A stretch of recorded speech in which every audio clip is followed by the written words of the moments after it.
सुरू झालं मेसेज येतो किंवा काय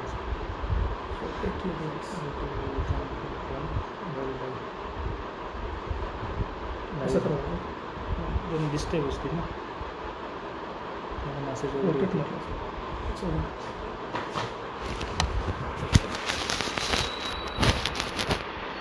असं करावं हां ओके सुरू तर झाले आता पोरं यायची झाली तुम्हाला मेसेज यायला सुरुवात होती सर ओके सुरू झालेलं आहे सरांचं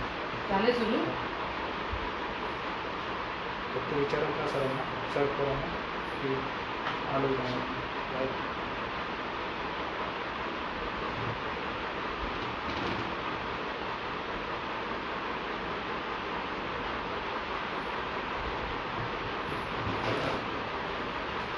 सुरू झालं झालं ना.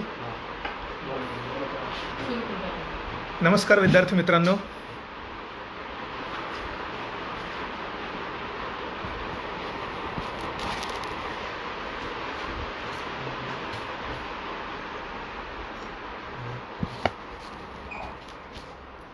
भरपूर दिवसानंतर आज आपण सुमारे मला वाटतं 2.5 महिन्याच्या लॉकडाऊननंतर आज आपण एकमेकांशी कॉन्टॅक्ट करतो आहे. खरं 2.5 महिन्यांचा लॉकडाऊनचा कालावधी हा आतापर्यंतचा अनपेक्षित अशा प्रकारचा कालावधी होता सगळ्यांसाठीच. ह्या सगळ्या कालावधीमध्ये तुम्ही मला वाटतं सगळ्यांनी चांगला अभ्यास केला असेल असं मी गृहीत धरतो. या 2.5 महिन्याच्या आणि कदाचित आता पुढच्या आठवड्यात 3 महिने होतील ह्या कालावधीमध्ये तुम्ही आपल्याला संपूर्ण मानवजातीला मला वाटतं अनेक वेगवेगळ्या प्रकारच्या गोष्टी शिकवलेल्या आहेतच. अनेक बलाढ्य अशा प्रकारच्या देशाला या छोट्याशा न दिसणाऱ्या कोरोनाने सुद्धा हरवलं. त्याचप्रमाणे आपल्याला असंही म्हणता येऊ शकेल की पर्यावरणाच्या या संपूर्ण क्षेत्रात मानवाचा हस्तक्षेप अति झाला तर पर्यावरण बरोबर माणसाला वेगवेगळ्या प्रकारचे इंडिकेशन्स देतं. ह्या अशा प्रकारच्या गोष्टी त्याच्यामुळे लक्षात आल्या आपल्याला. तर आज आपण MPSCच्या या सगळ्या आज आपल्या जे संपूर्ण जे काही स्ट्रक्चरमध्ये खूप मोठा बदल झालेला आहे, आपला अभ्यास होतोय न होतोय याबद्दल वेगवेगळ्या प्रकारे चर्चा करणार आहोत. मुलांचे भरपूर मेसेजेस येत आहेत. तर एप्रिलला आपली परीक्षा होणार होती आणि मला वाटतं बरेचसे मुलं विशेषतः 1-2 वर्षापासून अभ्यास करत असलेले बरेचसे मुलं त्या तयारीतही होते. बऱ्याच मुलांची परीक्षा देण्याची जवळजवळ तयारी झालेली होती आणि मध्येच अचानक हे लॉकडाऊन झालं. अजूनही परीक्षा नक्की कधी होईल याबद्दल कुठल्याही प्रकारची शाश्वती सध्या तरी नाही आहे. आपण गृहीत धरू शकतो की साधारणतः मला वाटतं ऑक्टोबरच्या सुमारास जर परीक्षा झाली, त्याच्याबद्दल अजून अंदाज आपला कुठला नाही आहे, पण तरीसुद्धा MPSCच्या किंवा UPSCच्या तारखेच्या आधारावर जर MPSCने तशा प्रकारचा निर्णय घेतला तर मला वाटतं आपली पण परीक्षा ऑक्टोबरमध्ये होऊ शकते. त्याच्या आधी होण्याची शक्यता निश्चित नाही आहे, पण कदाचित त्याच्या पुढेही जाऊ शकते. अजून शासनाचा कुठलाही निर्णय त्याबद्दल झालेला नसल्यामुळे किंवा आपल्याला त्याबद्दल काही माहिती नसल्यामुळे आपण असं गृहीत धरूया की ऑक्टोबरमध्ये आपली पूर्वपरीक्षा होईल आणि त्या दृष्टिकोनातून आपल्याला आता ह्या संपूर्ण परीक्षेचं अभ्यासाचं कसं नियोजन करायचं आहे याच्यावर आपण जास्त भर देऊया. मला वाटतं लॉकडाऊनच्या काळामध्ये भरपूर तुम्ही अभ्यास कसा केला पाहिजे वगैरे याची अनेक लेक्चर्स वगैरे सुद्धा ऐकले असतील. सुद्धा बऱ्याच जणांनी त्याबद्दल बरीच माहिती तुम्हाला सगळ्यांना सांगितलेली आहेतच. आपण त्याच्या पुढचा टप्पा म्हणून नक्की आपल्याला काय अभ्यास केला पाहिजे या दृष्टिकोनातून संपूर्ण ह्या परीक्षेचा या सगळ्या सिलेबसचा एक आढावा घेण्याचा प्रयत्न करूया. थोडंसं आपण एक विद्यार्थ्यांच्या दृष्टिकोनातून एक गट असं करूया की जे ह्या पूर्वपरीक्षेसाठी पूर्ण तयारीत होते आणि आता अचानक पूर्वपरीक्षा पुढं ढकलल्या गेल्यामुळे पुढच्या या आधीच्या या 3-3.5 महिन्यामध्ये विशेष काही अभ्यास झालेला नाही आहे. मला वाटतं लॉकडाऊनच्या कालावधीमध्ये बऱ्याच जणांचा अभ्यास झाला नसेल कदाचित, कारण 100% वेळ उपलब्ध असेल म्हणून आपला खूप जास्त तो युटिलाइज होतो, चांगल्या पद्धतीने युटिलाइज होतो असं पण नाही आहे. मला वाटतं सगळ्यांना पार्किन्सनचा लॉ माहितीच असेल की work expands to fill the time available to complete it. म्हणजे आपल्याला एखादं काम करण्यासाठी जर जास्त कालावधी दिला किंवा मिळाला तर म्हणून आपलं जास्त काम होतं आपण इथे अभ्यास म्हणूया, जास्त अभ्यास होतो असंही नाही आहे. जेवढं काही वेळ जास्त दिलेला असेल तो अतिरिक्त वेळामध्ये आपल्याला आधीचंच पूर्वीचंच काम तेवढं भरून जातं किंवा ते फुगतं एक प्रकारे, आणि त्यामुळे आपला खूपच अभ्यास झाला असेल असं काही सांगता येऊ शकत नाही. उलट अंडर प्रेशर जेव्हा आपल्याला खूप कमी वेळ असतो त्यावेळी झालेला जो काही अभ्यास असतो तो खरा आपला अभ्यास असतो असं आपल्याला मला वाटतं. या पार्किन्सनच्या लॉसाठी या मिस्टर पार्किन्सन यांना तर इकॉनॉमिक्सचं नोबेल पारितोषिकसुद्धा मिळालेलं आहे, आणि ही गोष्ट जवळजवळ सगळ्याच गोष्टींसाठी म्हणजे सगळ्याच प्रकारच्या ॲक्टिव्हिटीसाठी तेवढीच महत्त्वाची असते असं आपल्याला दिसेल. त्यामुळे बऱ्याच जणांचं एक म्हणणं पण होतं, बऱ्याच जणांशी कॉन्टॅक्ट झाल्यानंतर बऱ्याच जणांचं म्हणणं होतं की पूर्णपणे मरगळ आलेली आहे, अभ्यास विशेष होत नाही आहे. बऱ्याच जणांचे पुस्तकंसुद्धा त्यांच्याकडे उपलब्ध नाही आहेत, त्यामुळे सुद्धा अभ्यास होत नाही आहे. अशा बऱ्याच गोष्टी या लॉकडाऊनच्या काळामध्ये सगळ्या आपल्याला भेडसावल्या आहेत खरं. पण आता ही मरगळ आता आपण लवकरात लवकर सोडून दिली पाहिजे. अर्थात लॉकडाऊनमध्ये तुम्ही भरपूर आतापर्यंत ह्या सोशल मीडियाचा प्रचंड वापर केला असेल, भरपूर पिक्चर बघितले असेल, भरपूर वेब सिरीज बघितल्या असेल, मी सुद्धा बघितल्यात भरपूर. इतक्या वर्षात कधी चान्स मिळाला नाही, पण तो अलीकडे भरपूर मिळालेला होता. एंटरटेनमेंट ही अनलिमिटेड अशा काळासाठी आपल्याला सध्या ती उपलब्ध आहे, आणि त्या अनलिमिटेड एंटरटेनमेंटमुळे बऱ्याच वेळा आपल्याला काही गोष्टी समजतच नाही असं वाटतं. असं बऱ्याच मुलांचं म्हणणं सुद्धा आहे. रात्री झोप येईपर्यंत एंटरटेनमेंट उपलब्ध आहे, आणि सकाळी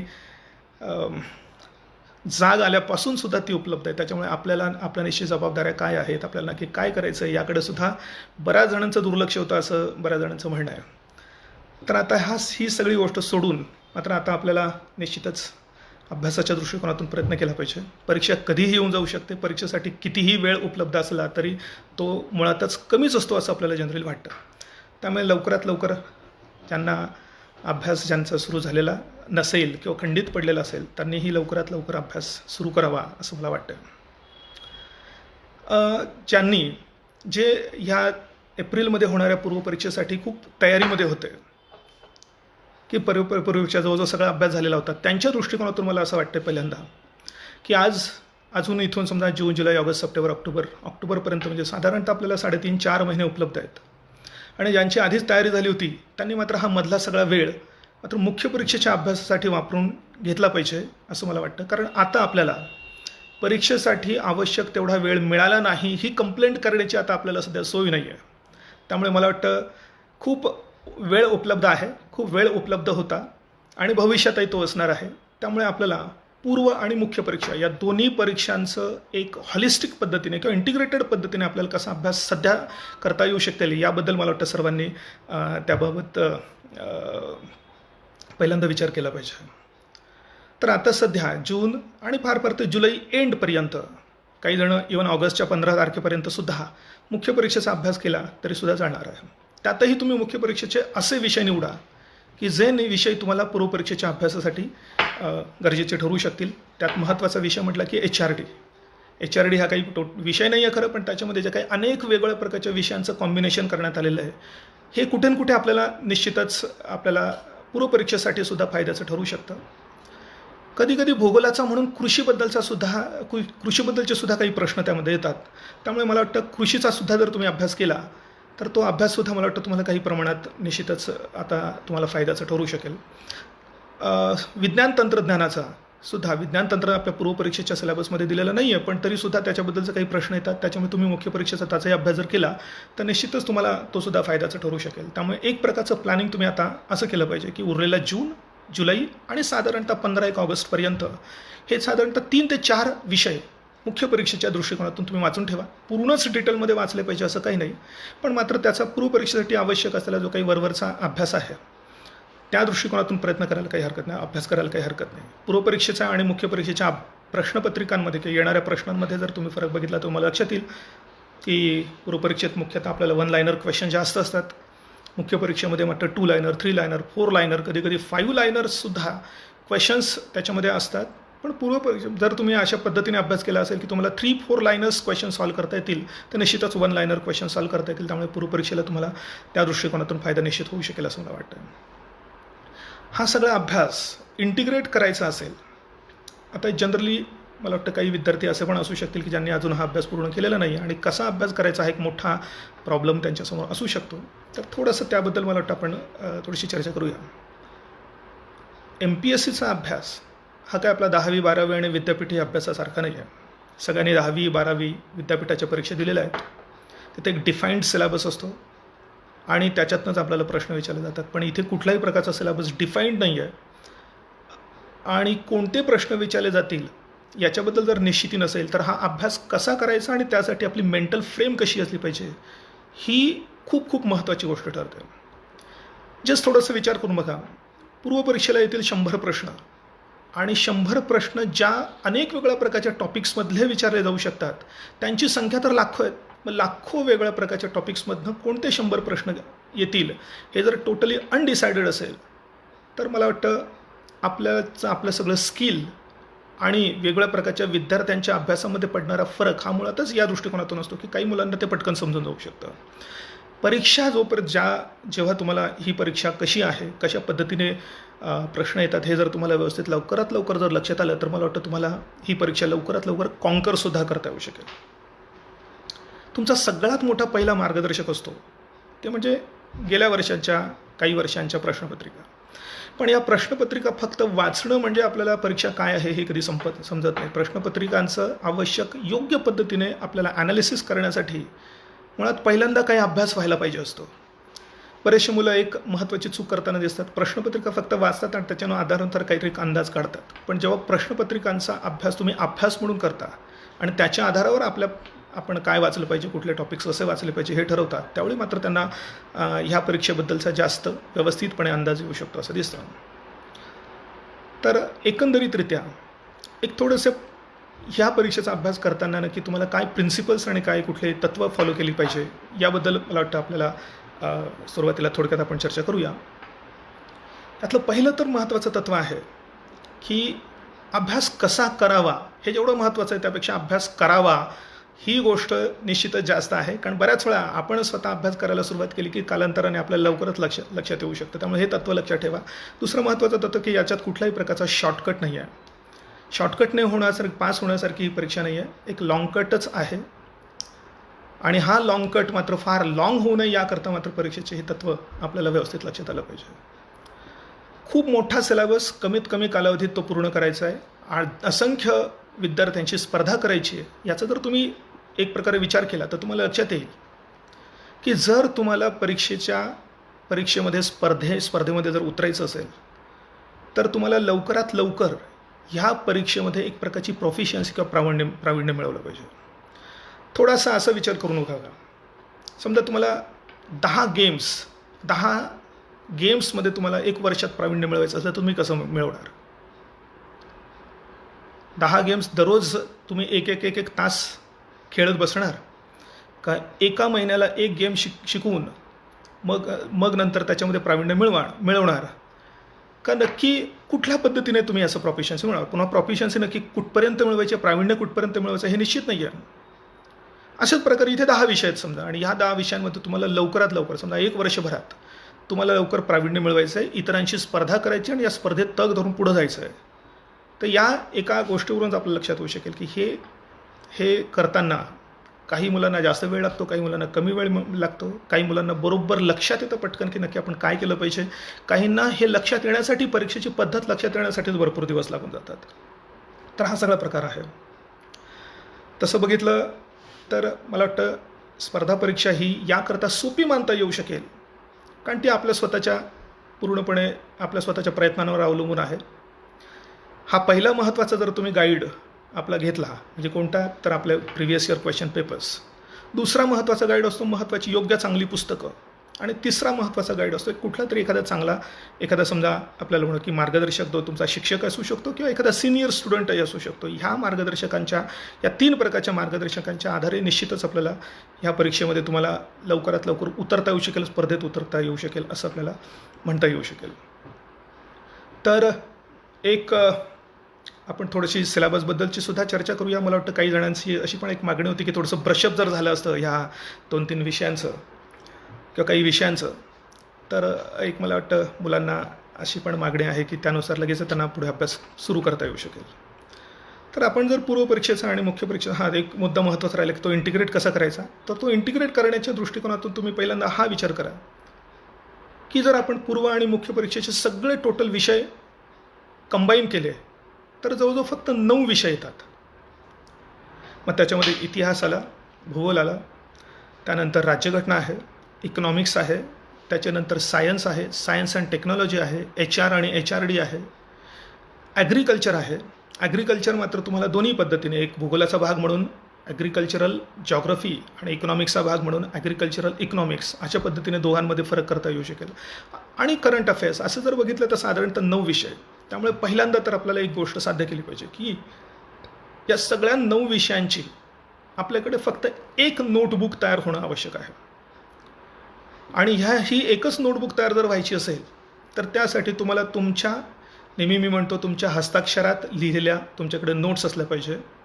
कुठल्याही प्रकारच्या रेडीमेड नोट्स मिळाल्या असतील तुम्हाला तरीसुद्धा त्या तुम्ही तुमच्या हस्ताक्षरात लिहून काढा. कारण सगळ्यांना आपण लिहिलेलं जे काही हस्ताक्षर आहे आपल्याला ते चांगलं व्यवस्थित कळतं. दुसऱ्यांचं अक्षर कळेल न कळेल याची काही शक्यता नाही आहे. आपण लिहित असताना आपण जे काही शॉर्ट फॉर्म्स वापरतो, काही शब्द वापरतो, तो का वापरला हे आपल्याला चांगलं कळतं. आणि ह्या सगळ्या गोष्टीमुळे आपल्याला परीक्षेच्या आधी जेव्हा आपल्याला भरपूर मोठा सिलेबस कमीत कमी कालावधीमध्ये रिवाईज करायचा असतो तर हा निश्चितच पुस्तकांवरून कधीच रिवाईज होऊ शकत नाही. तो आपल्या नोट्सवरूनच रिवाईज होऊ शकतो.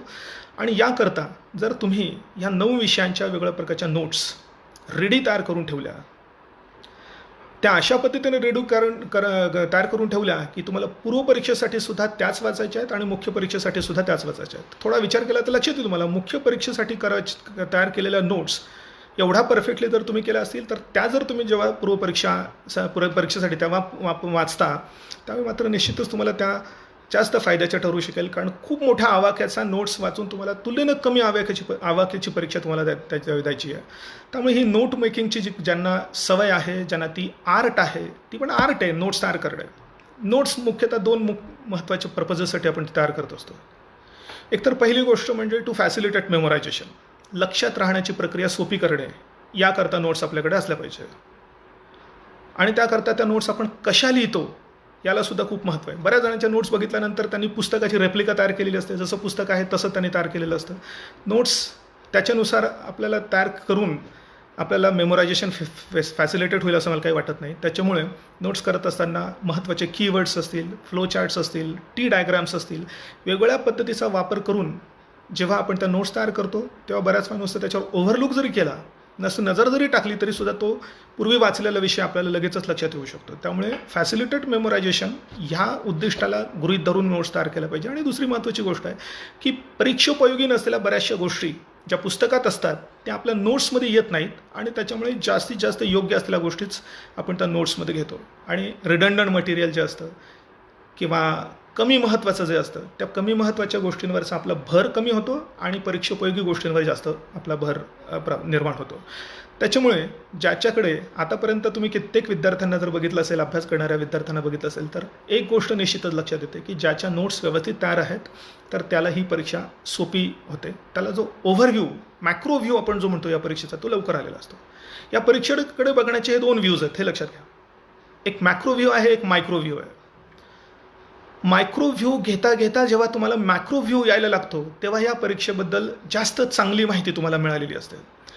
बऱ्याच वेळा मायक्रो व्ह्यूमध्येच बरेचसे मुलं अडकून पडतात.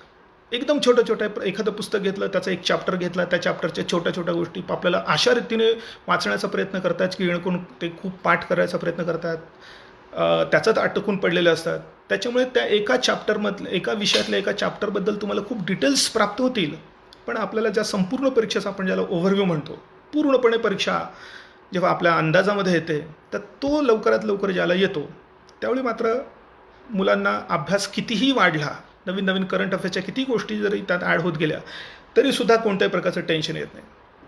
त्यामुळे परीक्षेला कोणतंही लिमिट नाही आहे, पण हे लिमिट मात्र आपल्याला आपल्या अभ्यासाच्या पद्धतीच्या माध्यमातून निश्चितच आणता येऊ शकतं. ही गोष्ट निश्चित साध्य करण्यासारखी आहे असं नेहमी तुम्हालाही लक्षात येऊ शकेल त्या दृष्टीने.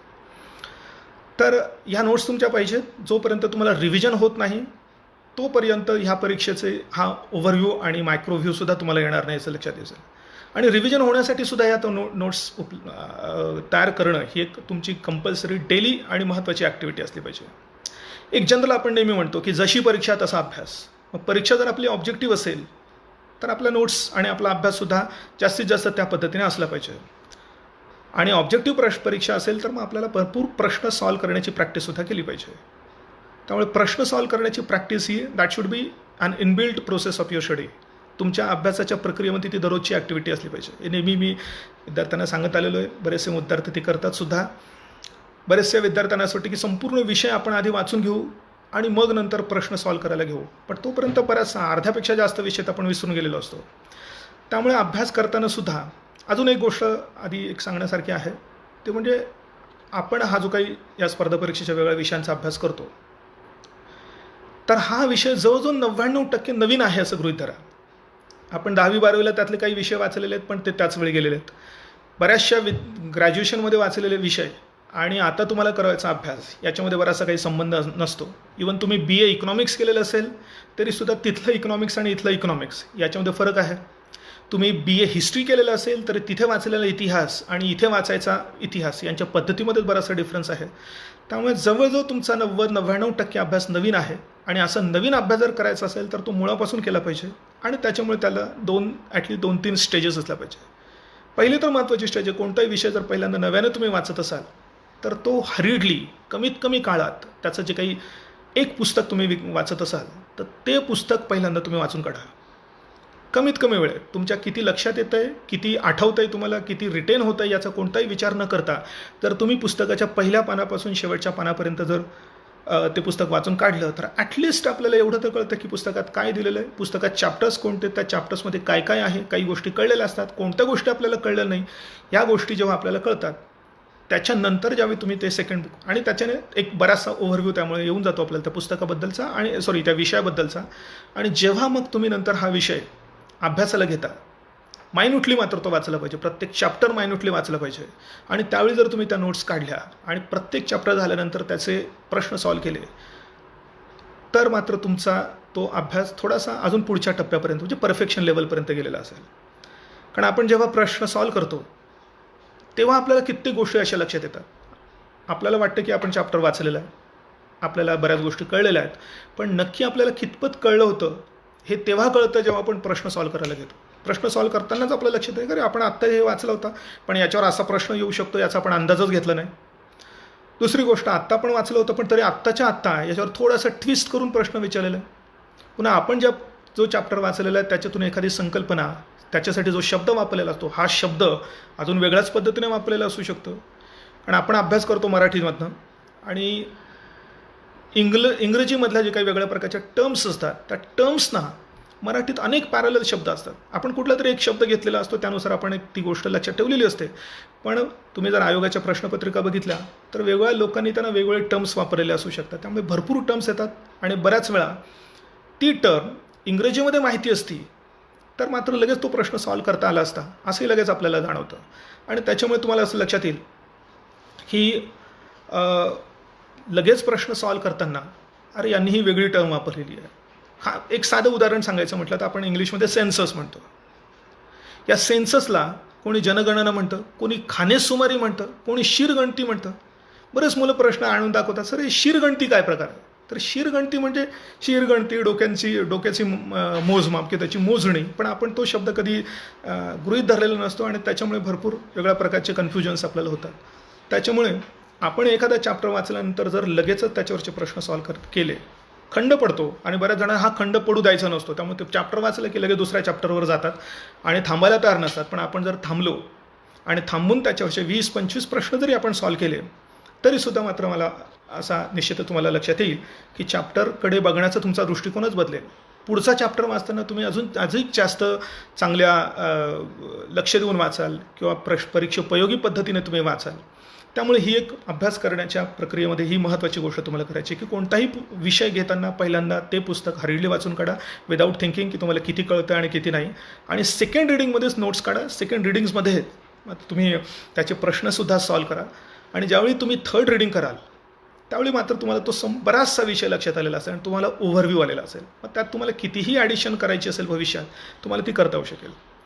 पण अशा प्रकारच्या एका रिडिंगपासून दुसऱ्या तिसऱ्या रिडिंगपर्यंत जाताना मात्र एक महत्त्वाचा हे करायला लागेल तुम्हाला, एकाच पुस्तकातनं पहिल्यांदा ते वाचा. जनरली आपल्याला काय वाटतं की आपल्याला जर खूप उत्तम नोट्स काढायचे असतील तर एका विषयाचे 3 पुस्तकं घेऊन मग त्यातलं काय चांगलं हे बघून मग आपण आपला नोट्स काढला पाहिजे. बरोबर आहे. असं करायला हरकत नाही, पण वेळ जर खूप मोठ्या प्रमाणात उपलब्ध असेल तर. आपल्याला जर अनलिमिटेड टाईम उपलब्ध असेल तर असं करायला हरकत नाही, पण जर टाईम लिमिटेड आहे, विषय अनेक आहेत आणि लवकरात लवकर आपल्याला ह्या संपूर्ण विषयाची व्याप्ती कळायची असेल तर एक सर्व मान्य झालेली अशा प्रकारची एक मेथड आहे की एका विषयाचं एक पुस्तक 4 वेळा वाचल्यानंतर, समजा 2 वेळा किंवा 3 वेळा किंवा काय 4 वेळा वाचल्यानंतर मग तुम्ही दुसरं पुस्तक वाचायला घेतलं पाहिजे, तिसरं पुस्तक वाचायला घेतलं पाहिजे. काय फायदा होईल हे तुम्ही लक्षात घ्यावं. एका विषयाचं एकच पुस्तक 3दा जर तुम्ही वाचलं तर त्या पुस्तकात दिलेला तो विषय जेवढा आहे तेवढा तुम्हाला एकदम व्यवस्थितपणे कळेल. आणि जेव्हा तुम्ही त्याचं दुसरं पुस्तक वाचायला घ्याल तेव्हा मात्र दुसऱ्या पुस्तकात ॲडिशनल काय आहे ते तुम्हाला लगेच लक्षात येईल. किंवा पहिल्या पुस्तकात काय आहे, कोणतं होतं, ते दुसऱ्या पुस्तकात काय आहे ते लगेच लक्षात येईल. ॲडिशनल कोणत्या कोणत्या गोष्टी आहेत त्या तुम्हाला लगेच तुमच्या नोट्समध्ये जर तुम्हाला हे केल्या तर जर समजा पहिला एक विषय वाचण्यासाठी एका पुस्तकातनं वाचण्यासाठी तुम्हाला 1 महिना लागला असेल तर दुसऱ्या पुस्तकातनं तोच विषय वाचण्यासाठी कदाचित तुम्हाला अर्धाच महिना लागेल. तिसरं पुस्तक त्याच विषयाचं तर तुम्ही तर एकदम इझिली वाचून काढाल.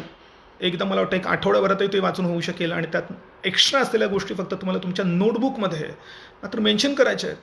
आणि असं करत करत तुम्ही गेलात मग त्याच्यानंतर तुमच्या अंदाजानुसार, अभ्यासानुसार 4थं पुस्तक वाचायचं आहे का 5वं वाचायचं आहे का अजून ॲडिशनल काय वाचायचं आहे, ह्या सगळ्या तर तुम्ही ती गोष्टी केल्या तर ह्या सगळ्या 4-5 गोष्टींचं, 4-5 पुस्तकांमधलं सगळं मटेरियल तुमच्या एका नोट्समध्ये येईल. त्या नोटबुकमध्ये येईल. ती फाईल असेल किंवा नोटबुक असेल की काय, किंवा स्पायरल बाइंडिंग केलेलं मुलं ते वापरतात की जेणेकरून नंतर त्यात काही ॲडिशन करता येऊ शकेल. असं जर तुम्ही केलं तर नंतर पुन्हा पुस्तकांची गरजसुद्धा पडणार नाही तुम्हाला.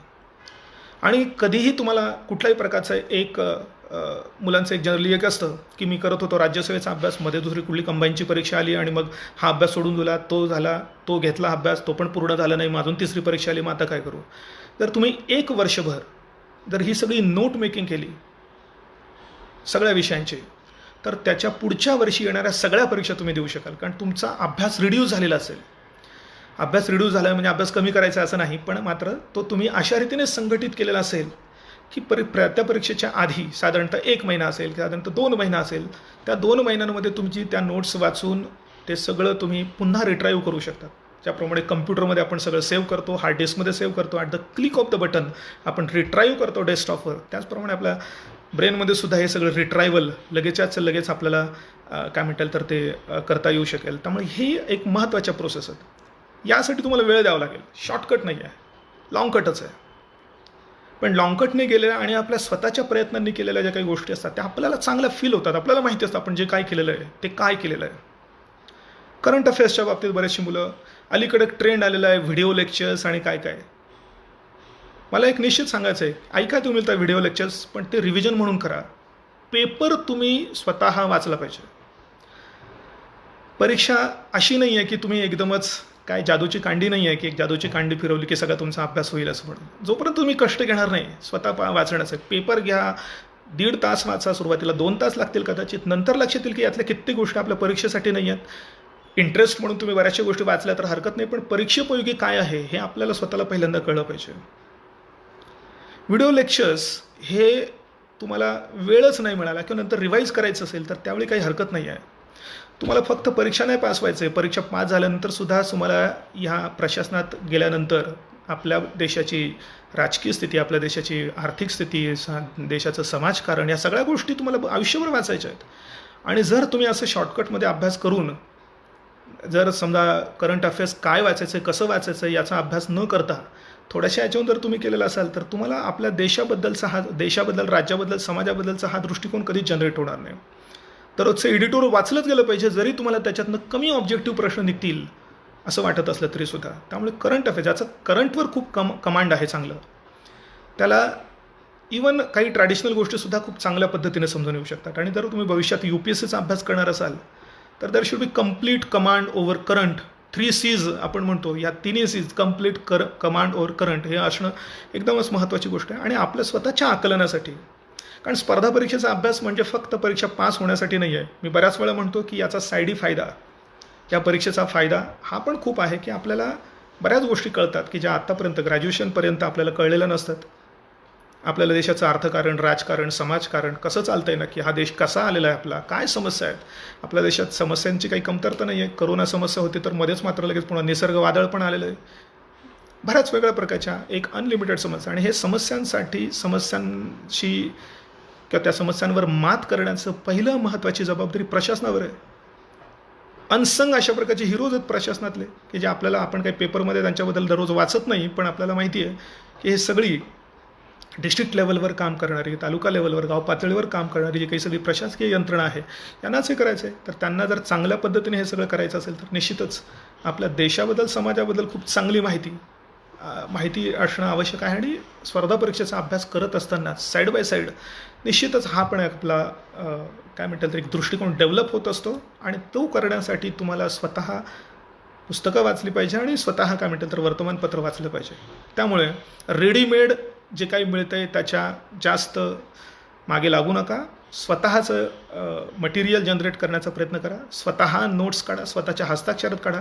वेळ लागतो सुरुवातीला. प्रत्येक जणांची एक कंप्लेंट असते की नोट्स काढताना खूप वेळ जातो, पण हा वेळ सुरुवातीला जातो, नंतरचा वेळ वाचतो.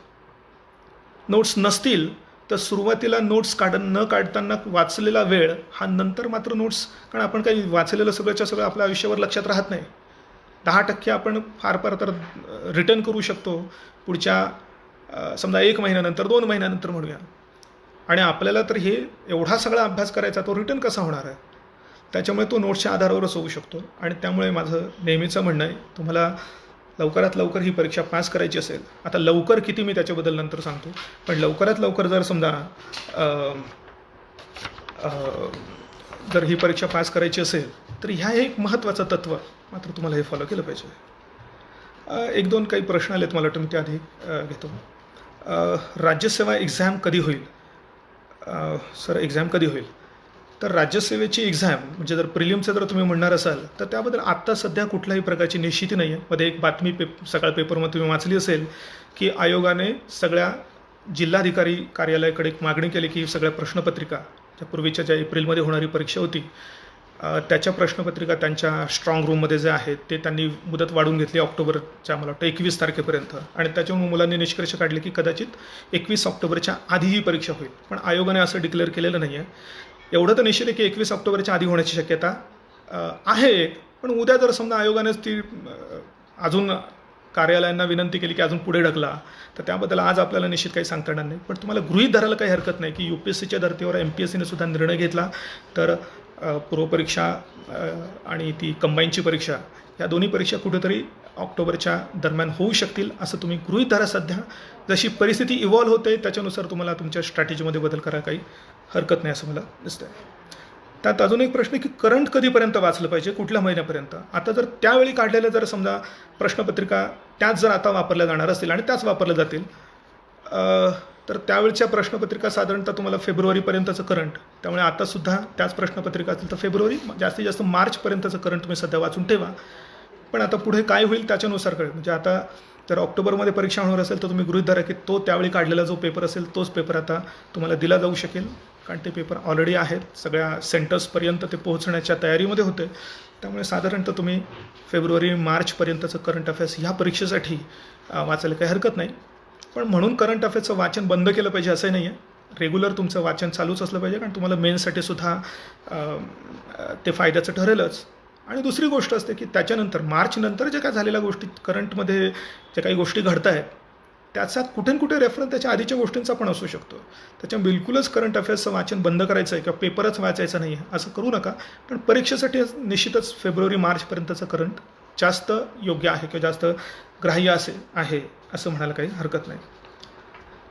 एक मुलांच्या अजून आहे की सर बुक नाही आणलेत. बऱ्याच जणांचे मला वाटतं बुक्स इकडे हॉस्टेलमध्ये राहिले किंवा इकडे पुण्यातच राहिले, हा एक मोठा इश्यू आहे.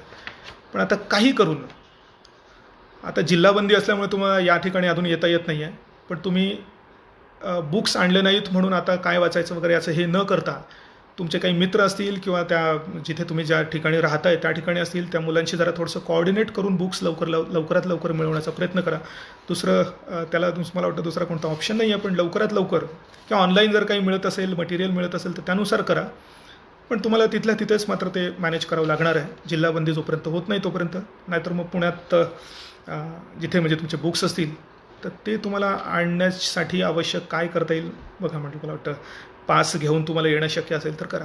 पण त्या एका कारणासाठी मात्र अभ्यास तुमचा झाला नाही हे एक्सक्यूज मात्र मला वाटतं जास्त कोणी मान्य करणार नाही. त्यामुळे काहीतरी व्यवस्था करा आणि बुक्स अरेंज करा, त्याचं वाचन करा. तुमच्या मित्राकडे असू शकतं, कंबाईन वाचण्याचा प्रयत्न करा किंवा काही 2 दिवस 5 दिवस एकमेकांचे बुक्स बॉरो करून करण्याचा प्रयत्न करा. आता मी तुम्हाला हे सजेशन देतो आहे, पण आय डोंट नो की तुम्ही कुठं राहत आहेत, तुमच्या कॉन्टॅक्टमध्ये बाकीचे मित्र आहेत की नाही, पण त्यानुसार तुमचे हे करायला काही हरकत नाही मला वाटतं. अजून एक सर, ऑनलाईन क्लास सुरू करा.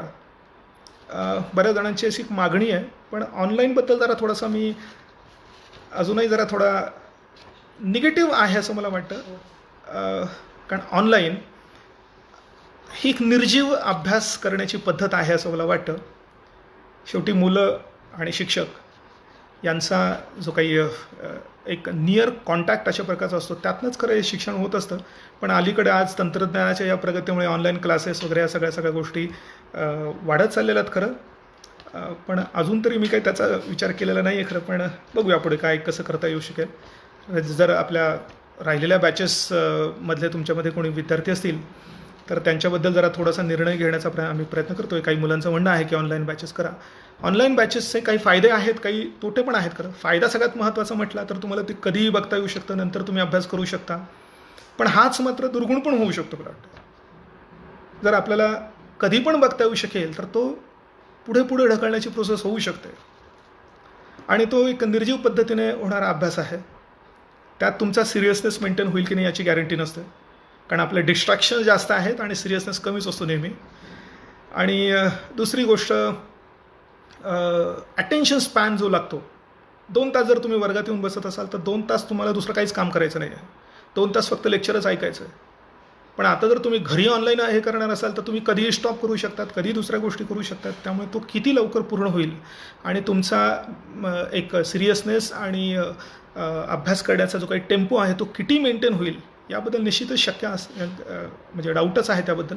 त्यामुळे ऑनलाईन क्लासेसबद्दल अजून तरी मी कुठला विचार केलेला नाही खरं, पण पुढे बघूया काय कसं पुढे जातं आहे. करोना काय म्हणतो आहे त्यावर सगळं अवलंबून आहे खरं. या सगळ्या गोष्टी मला दिसतात. तर या गोष्टी आहेत का. एक थोडंसं अजून काही का प्रश्न, थोडंसं काही विषयांच्या बद्दल मला वाटतं चर्चा करायला काही हरकत नाही. काही मुलांची पण एक मागणी होती की जरा थोडंसं ब्रशअप करून घ्या. इकॉनॉमिक्सचा अभ्यास. इकॉनॉमिक्स हा या संपूर्ण MPSCच्या सगळ्या परीक्षांपैकी असा एकमेव असा विषय आहे की जो खूप कॉन्सेप्च्युअल आहे. त्याची तुलना जर आपण राज्यघटनेच्या अभ्यासाची केली, राज्यघटना हा एकमेव असा विषय आहे की ज्याचे बहुतेक सगळे प्रश्न तुम्हाला सॉल्व्ह करता येऊ शकतात सॅच्युरेशन पॉईंटला जाऊन. पण इकॉनॉमिक्स किंवा इतर काही विषयांमध्ये सुद्धा तुम्हाला सॅच्युरेशन मिळत नाही. आणि जोपर्यंत तुम्हाला कॉन्सेप्च्युअल क्लॅरिटी असत नाही तोपर्यंत तुम्हाला इकॉनॉमिक्सचे जे काही क्वेश्चन्स येतात, थोडेसे फिरून येतात, त्याबद्दलचे प्रश्न कधी तर प्रश्न समजत नाही, फक्त आपल्याला कॉन्सेप्ट कळली नाही म्हणून असं होऊ शकतं. त्यामुळे इकॉनॉमिक्सची कॉन्सेप्च्युअल क्लॅरिटी ज्याला लवकरात लवकर येईल. एक उदाहरण द्यायचं म्हटलं तर समजा इन्फ्लेशन, आपण चलनवाढ म्हणतो, पण चलनवाढ कशी मोजतात तेच आपल्याला कळलं नाही तर ती नियंत्रित करण्यासाठी नक्की काय प्रयत्न केले पाहिजे, तर ते प्रयत्न आपल्याला कळत नाही. काही मौद्रिक प्रयत्न असतात तर काही समजा गैरमौद्रिक प्रयत्न असतात, तर त्यांचा अर्थ आपल्याला कळत नाही. त्यामुळे इकॉनॉमिक्सचा अभ्यास कसा करावा याबद्दल एक भरपूर मुलांच्या डिमांड्स असतात. थोडंसं एक त्याची चर्चा करायची म्हटली तर वाटतं आपला तुम्ही ज्या क्रमाने अभ्यास केला पाहिजे. आता सिलेबसमध्ये दिलेले मुद्दे आणि आपल्याला परीक्षेसाठी वाचायचे मुद्दे यात खूप मोठा फरक आहे, लक्षात घ्या. सिलेबसमध्ये फक्त मला वाटतं 6-7 मुद्दे दिलेले आहेत. त्याच्यामध्ये डेमोग्राफिक्स, पॉवर्टी किंवा अजून सोशल सेक्टर इनिशिएटिव्ह काही पॉईंट दिलेले आहेत आणि खाली पुढे एक्सेट्रा म्हटलेलं आहे. मी नेहमी म्हणतो की या एक्सेट्रामध्ये खूप जास्त सिलेबस सामावलेला आहे, दिलेला फार थोडा आणि त्या एक्सेट्रामध्ये बाकीचं सगळं असं गोष्टी. त्यामुळे तुम्हाला भरपूर अभ्यास त्या इकॉनॉमिक्सच्या दृष्टिकोनातून करायचा आहे. सुरुवातीला तुम्ही एक अर्थव्यवस्थेच्या बद्दलची माहिती घेता. अर्थव्यवस्थेचे प्रकार कोणते आहेत, अर्थव्यवस्थेची क्षेत्रे कोणती आहेत, अर्थव्यवस्थेमध्ये नक्की कुठल्या प्रकारच्या इन्स्टिट्यूट्स काम करतात. तर हा ब्रॉड व्ह्यू पहिल्यांदा तुम्हाला आला पाहिजे की भांडवलशाही अर्थव्यवस्था कशी असते, समाजवादी साम्यवादी अर्थव्यवस्था कशी असते, याच्या आधारावर भारतातली ही आजची मिश्र अर्थव्यवस्था कशी निर्माण झाली. आजची सध्याची अर्थव्यवस्था व्यवस्थित कळायची असेल तर हा आर्थिक इतिहास मग थोडा जगाचा आणि आजचा आपला 1947 नंतरचा किंवा 51 नंतरचा हा माहिती होणं खूप महत्त्वाचं आहे. ती एक इकॉनॉमिक फ्रेमवर्क तुम्हाला ती पहिल्यांदा लक्षात आली पाहिजे. तर त्याच्या आधारावर आपल्याला हे सगळे सेक्टर्स कळतात किंवा सार्वजनिक क्षेत्र म्हणजे काय, खाजगी क्षेत्र म्हणजे काय, किंवा प्राथमिक, द्वितीयक, तृतीयकपासून पंचक क्षेत्रापर्यंत आज लोक 6व्या क्षेत्रापर्यंत बोलायला लागलेत इंटेलेक्च्युअलच्या दृष्टिकोनातून. तर ह्या सगळ्या गोष्टींचा आधी पहिल्यांदा अंदाज घ्या.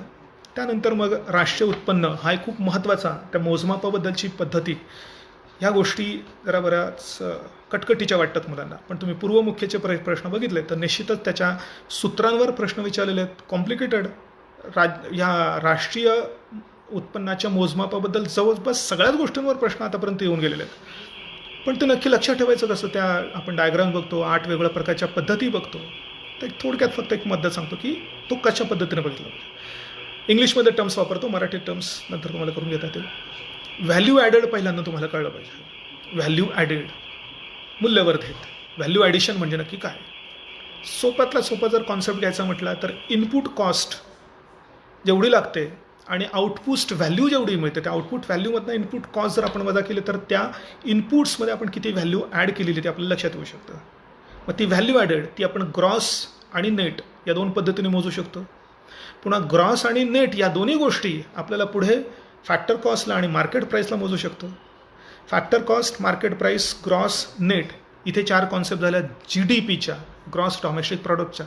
आणि या डीच्या जागी आपण जर N आणला म्हणजे नॅशनल आणला, म्हणजे डॉमेस्टिक प्रॉडक्ट आणि नॅशनल प्रॉडक्टमध्ये नक्की काय फरक आहे हे जर घेतलं तर पुढच्या 4 संकल्पना कळतील. म्हणजेच मग आपल्याला GDP at market price, GDP at factor cost,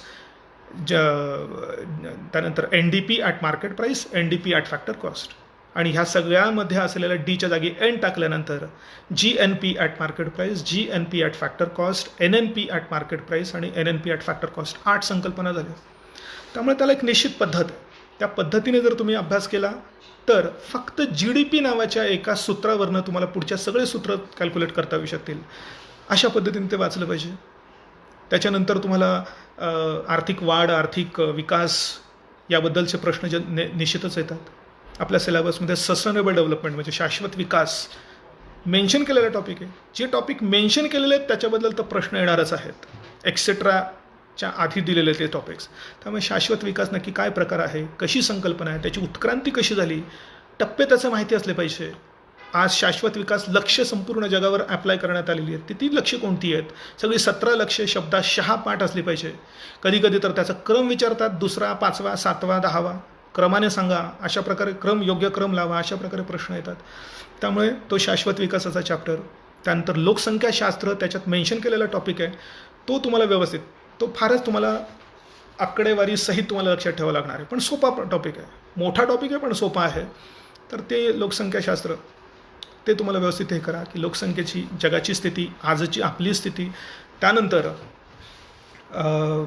लोकसंख्येची वाढ कशी झाली, लोकसंख्येचा आकार कसा आहे, लोकसंख्येची घनता, लिंग गुणोत्तर, शहरी ग्रामीण प्रमाण. आणि हे सगळं करत असताना आपल्याला राज्यांचा क्रम लावावा लागतो. त्यामुळे सगळ्याच बाबतीत प्रत्येक ठिकाणी राज्यांचा क्रम वेगळा. लोकसंख्येच्या बाबतीत वेगळा, घनतेच्या बाबतीत वेगळा, लिंग गुणोत्तराच्या बाबतीत वेगळा, शहरी ग्रामीण याच्या बाबतीत वेगळा, वयोरचनेबद्दलचा वेगळा. हे सगळं करत असताना थोडंसं कन्फ्युजन होण्याची शक्यता आहे. पण याला पाठांतर करून एक निश्चित पद्धतीने निमॉनिक्स पद्धतीने ते करता येतं. त्याला हे प्रश्न एकदम सोपे जाऊ शकतात. लोकसंख्येच्या धोरणावर प्रश्न येतात. जवळपास एखादं दुसरं वर्ष सोडलं तर दरवर्षी 2000 सालच्या लोकसंख्येच्या धोरणावर प्रश्न आलेले. त्यामुळे तो एक टॉपिक तुम्हाला करणं गरजेचं आहे. दारिद्र्य हा मेन्शन केलेला टॉपिक आहे. तो तर तुम्हाला प्री मेन्सच्या दृष्टिकोनातून खूप महत्त्वाचा आहे. मेन्शन न केलेला त्याच्या जोडीने येणारा बेरोजगारीचाही टॉपिक तुम्हाला खूप महत्त्वाचं आहे. पण दारिद्र्य नक्की मोजायचं कसं या बाबतीत जी काही प्रोसेस आहे ती प्रोसेसही जरा अवघड अशा प्रकारची प्रोसेस आहे. अर्थात 2011 नंतर दारिद्र्याचं मोजमाप झालेलं नाही. त्यामुळे 2011च्या त्या सुरेश तेंडुलकर यांनी दिलेले जे काही आकडे आहेत तेच आकडे आजही आपण ग्राह्य मानतोय. मग ते का 2011 नंतर दारिद्र्याचं मोजमाप का झालं नाही? दारिद्र्याचं मोजमाप करणारी प्लॅनिंग कमिशन नावाची संस्था गेली, त्याच्या जागी नीती आयोग आला, पण नीती आयोगाला ते काम देण्यात आलेलं नाही आहे. पुन्हा प्लॅनिंग कमिशन दारिद्र्याचं मोजमाप करण्यासाठी NSSOनं जमा करून दिलेल्या आकड्यांचा वापर करायची, पण NSSO आणि CSO एकत्र झाली, पण त्या दोघांकडनं मात्र हे आकडेवारी जमा करण्याचं जे काम होतं ते कामच काढून घेण्यात आलेलं आहे. त्यामुळे जो काही तो सर्वे व्हायचा house hold consumption expenditure survey, हे सर्वेच बंद झालेले आहेत. ते असं का? मग आज आपल्याला दारिद्र्याचं प्रमाण का माहिती नाही आहे? कसं ते सरकार जमा करण्याचा प्रयत्न करते? भरपूर याच्यामध्ये वेगळ्या प्रकारच्या गोष्टी येतात. तर ते सगळं तुम्हाला माहिती असलं पाहिजे. पूर्वीची पद्धत माहिती असली पाहिजे. मग ते NSSO आकडेवारी जमा करताना URP, MRP, MMRP ह्या पद्धती नक्की काय होत्या? इंटरेस्टिंग आहे हा सगळा पार्ट. तर तो तुम्हाला दारिद्र्याचं बद्दलचं सगळं माहिती असलं पाहिजे. सगळ्यात एक नंबरची समस्या आहे आपल्याला म्हणूया. ही एक नंबरची समस्या ज्या कारणामुळे निर्माण झाली आहे ती बेरोजगारी नावाचं. मग बेरोजगारीचे प्रकार कोणते? त्याचं मोजमाप आपण कसं करतो? किती आहे सध्या बेरोजगारीचं प्रमाण कसं आहे? ते UPSS पद्धतीने मोजलेलं कसं आहे? CDS पद्धतीने मोजल्यावर काय परिणाम होतो? किंवा CWS पद्धतीने मोजल्यानंतर काय परिणाम होतो? तर हे सगळं तुम्हाला त्यामध्ये वाचायचं आहे. आणि त्याच्यानंतर मग सिलेबसमध्ये मेन्शन न केलेले पुढचे मग सगळे प्रश्न आहेत, टॉपिक्स येतात की ज्याच्यात तुम्हाला देशाच्या बँक व्यवस्थेबद्दलची सगळी माहिती. याच्यात पहिल्यांदा व्यापारी बँक व्यवसाय, नंतर RBI, नंतर सहकारी बँका, त्यानंतर देशाचा भांडवल बाजार. अर्थात भांडवल बाजाराचे अलीकडे प्रश्न कमी झालेले आहेत, पण व्यापारी बँक व्यवसाय आणि RBI तर हे तर तुम्हाला चांगलं व्यवस्थित माहिती असलं पाहिजे. जोपर्यंत तुम्हाला बँक व्यवसायाची 1772 पासून आजपर्यंतची उत्क्रांती लक्षात येत नाही तोपर्यंत आजचा बँक व्यवसाय आणि त्यात होत असलेले बदल. माझा आपण बघतो की बँकांचं विलिनीकरण सरकारने घडवून आणलं 6 बँकांचं. काही दिवसांपूर्वी बातमी आली होती की बँका काही बंदच करायच्या सरकारला किंवा काही खाजगी करून टाकायच्या आहेत. मग हे सगळं आजच्या येणाऱ्या या सगळ्या डेव्हलपमेंट्स कळायच्या असतील तर त्या पहिल्या बँकेपासून तर आजपर्यंतच्या बँक व्यवसायात नक्की कसा बदल झाला याची हिस्ट्री माहिती असणं. कारण हिस्ट्री एकदा माहिती झाली की करंट जास्त बेटर लक्षात येऊ शकतं. सेम गोष्ट RBIची सुद्धा. 1935 साली स्थापन झालेली RBI ही त्याच्यानंतर RBIच्या या सगळ्या ॲक्टिव्हिटीजमध्ये नक्की कसे बदल झालेत हे पण आपल्याला चांगलं माहिती असलं पाहिजे. कारण आज RBIच्या कामात 1935 पासून तर साधारणतः 2016पर्यंत RBIचं जे काम होतं त्यात बराचसा बदल झालेला आहे. पूर्वी आपण ग्रोथ विथ स्टॅबिलिटी किंवा स्थैर्यासह आर्थिक वाढ हे RBIचं काम सांगायचं, पण आज मात्र त्याच्यात स्थैर्याला जास्त प्रायमसी देण्यात आलेली आहे. आर्थिक वाढीला मात्र सेकंडरी इम्पॉर्टन्स RBIने द्यायला पाहिजे असं त्या उर्जित पटेल कमिटीच्या शिफारसीनुसार झालेलं आहे. त्याच्यामुळे आपल्याला RBIची सद्यस्थिती, RBI मार्फत पतन नियंत्रणाचे वापरले जाणारे सगळी धोरणं, RBIच्या धोरणाला काय म्हणतात ते नावसुद्धा बदललेलं आहे. पूर्वी ज्याला आपण मौद्रिक धोरण म्हणायचो, मौद्रिक आणि पतधोरण म्हणायचो, आज ते त्याला मॉनिटरी पॉलिसी स्टेटमेंटच्या स्वरूपात मांडलेलं धोरण असं म्हणतात. मॉनिटरी पॉलिसी शब्द जरा मागे पडला असं दिसतंय. मग हे जे काही सगळे बदल होत आहेत ते कळण्याकरता किंवा रेपो काय आहे, रिव्हर्स रेपो काय आहे, CRR काय, SLR काय, नक्की त्यांची मेकॅनिझम कशी चालते, हे जेव्हा आपल्याला बेसिक्स कळतं त्यावेळी त्याच्यावरचे येणारे ऑब्जेक्टिव्ह प्रश्न आपल्याला इझिली सॉल्व्ह करता येतात. काही प्रश्न असेच असतात. मी नेहमी तुम्हाला बऱ्याच जणांनी ऐकलं असेल की नेहमी मी असं म्हणतो की जर 100 प्रश्न तुम्हाला सॉल्व्ह करायचे असतील तर त्यातले 50 ते 60 प्रश्न असे असले पाहिजे तुमचे की त्यांचं उत्तर तुम्हाला बघितलं आलं पाहिजे. जेव्हा असं तुम्ही करू शकता आणि बाकीच्या प्रश्नासाठी गेसवर्क करू शकता तेव्हा मात्र तुम्हाला, आणि हे जर तुम्हाला लगेच बघितलं उत्तर यायचे असेल तर तुम्हाला कॉन्सेप्च्युअली किंवा त्या सगळ्या सिक्वेन्शियली त्या गोष्टी सगळ्या व्यवस्थित लक्षात असणं गरजेचं आहे असं दिसेल. हा बँकिंग रिलेटेड बराचसा पोर्शन संपला की तुम्हाला आपल्या देशाचं परकीय व्यापारशी रिलेटेड बऱ्याचशा गोष्टी करायच्या आहेत. परकीय व्यापाराचे जास्तीत जास्त प्रश्न अर्थातच त्या 3 छोट्या टॉपिक्सवर आणि फॅक्च्युअल टॉपिक्सवरच जास्त येतात. परकीय व्यापाराचं आकारमान, परकीय व्यापाराची संरचना, परकीय व्यापाराची दिशा, सेवांच्या बाबतीत ती काय कंडिशन आहे याच्यावर जास्तीत जास्त प्रश्न येतात. पुढच्या गोष्टींवर तुलनेनं कमी येतात, पण पुढच्या गोष्टींमधला एक महत्त्वाचा आपलं balance of payment, balance of trade आणि बॅलन्स ऑफ पेमेंट्स याच्यावरचे प्रश्न आणि FDI, FII यांच्यातला डिफरन्स, FDIमध्ये सध्या कुणाचा क्रमांक आहे, FDI म्हणजे नक्की काय, how would you are going to differentiate between FDI आणि FII, या बऱ्याचशा गोष्टी आहेत. या कॉन्सेप्च्युअली तुम्हाला कळलं पाहिजे. नंतर अजून एक खूप मोठा टॉपिक आहे तो बजेट रिलेटेड, सार्वजनिक वित्ताचा. हा बजेट रिलेटेड असलेला टॉपिक तुम्हाला मेन्सच्या दृष्टीने जास्त महत्त्वाचा आहे, पण प्रिलिमलाही त्याचे वरवरचे प्रश्न असतातच मात्र.